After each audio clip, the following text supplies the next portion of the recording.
Berapa banyak juga selnya diganti. Jadi tambah tinggi dia cepat minum itu, tambah cepat dia mengurangi frekuensi cuci darahnya, dan mudah-mudahan tidak. Dan aku udah lakukan, maksudnya di produk yang lama aku udah lakukan dan berhasil. Apalagi ini. Jadi gini, cuci darah itu kan suatu kondisi di mana ginjal tidak bisa lagi berfungsi melebihi 10% aja. Jadi kalau, nah itu juga, jadi kadang-kadang gini, ada dokter-dokter yang baru 40% cuci darah gitu. Tidak boleh juga. Kita patokannya itu biasanya 15 atau hampir 10 cuci darahnya. Nah, kalau belum kita masih fight ya untuk bisa nembus itu.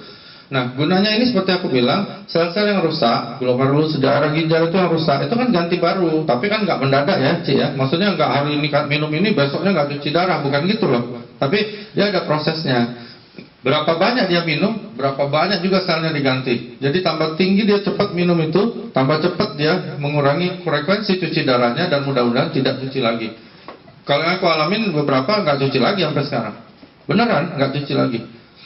Ya dia paling-paling agak bengkak dikit, kasih lasik, dia agak kempes, sudah hajar aja terus, tapi minum produk yang lama gitu. Jadi berhasil gitu. Jadi kalau itu berhasil, ini pasti berhasil. Kalau dari literatur nanti kan dijelasin sama Niko. Kalau itu berhasil dengan kadar yang begitu aja berhasil, apalagi yang ini. Gitu. Aku yakin berhasil. Gitu. Dan harus. Jadi kalau dia tanya, boleh deh aku minum? Bukan boleh. Lu harus minum bilangnya kan. Kalau enggak lu cuci darah selama-lamanya, ya selama-lamanya ya, sampai menuju ke ajalnya. Orang kan mati cuci darahnya cuma 2, karena ginjal udah benar-benar nol, nggak bisa fungsi lagi. Kedua, duitnya nol, habis, nggak bisa lagi. Sekarang BPJS kalau nggak salah cuma sekian persen ditanggung, lebih parah lagi. Jadi orang kalau udah cuci darah udah tinggal tunggu ajal aja. Kasihan emang.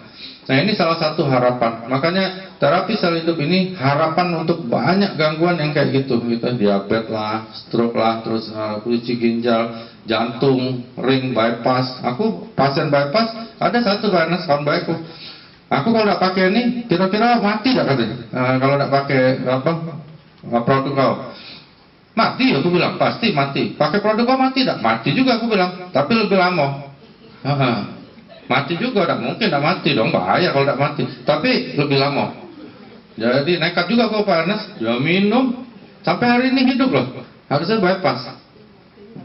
Gitu, bypass itu harus sudah sumbatan jantungnya di atas 80%. Jadi harus dibuka, bypass ini tulang dada, dibikin saluran baru. Pembuluh jantung. Sampai hari ini dia tidak bypass nih, udah 2 tahun lebih.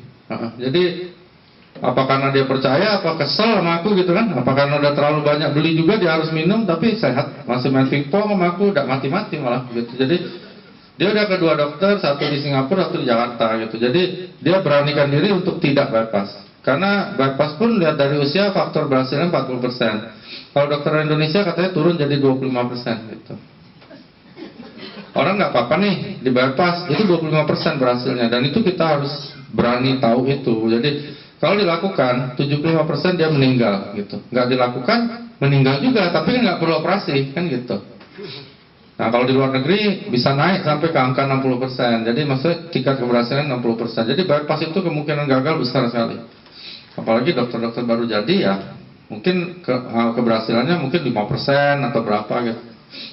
Jadi kita rajin-rajin berdoa di luar itu kan. Kalau misalnya ada mukjizat ya sembuh, kalau enggak ya dah, apa boleh buat. Makanya temanku nggak mau, dan sampai sekarang masih hidup nih. Masih main pingpong, masih naik tangga sama aku ke lantai 5. Jadi aku pikir apa gara-gara itu, apa gara-gara nggak sengaja atau apa. Tapi menurut aku sih memang membaik ya, jauh gitu, nggak pucat lagi, badannya jarang dingin, bisa main pingpong. Jadi aku pikir oke lah. Jadi ini SOP 100 berarti itu hampir 1,5 kali lipat lebih kuat dari itu. Wih, ngeri hasilnya. Jadi harus dicoba. Jadi kalau seperti Bapak tanya gimana, ya kita coba Pak. Satu teknologi baru, ada bukti paten dan sebagainya, coba dong minum gitu. Kenapa nggak dicoba? Jadi masih mau pakai yang lama terus. Masa orang udah Android semua, Bapak masih bilang, oh ini Nokia 3310 lebih hebat dari itu nih. Pokoknya gimana caranya gue coba-coba. Kan nggak mungkin Pak. Iya. Jadi teknologi kedokteran pun akan begitu ya. Jadi aku pikir Pak Ernest cukup berjasa untuk beritahu itu. Terlepas dari bisnisnya, aku bisnis itu nomor 2 Pak. Kalau kita udah benar-benar niat baik untuk menyembuhkan orang, cerita hal-hal yang baik, duit datang sendiri Pak.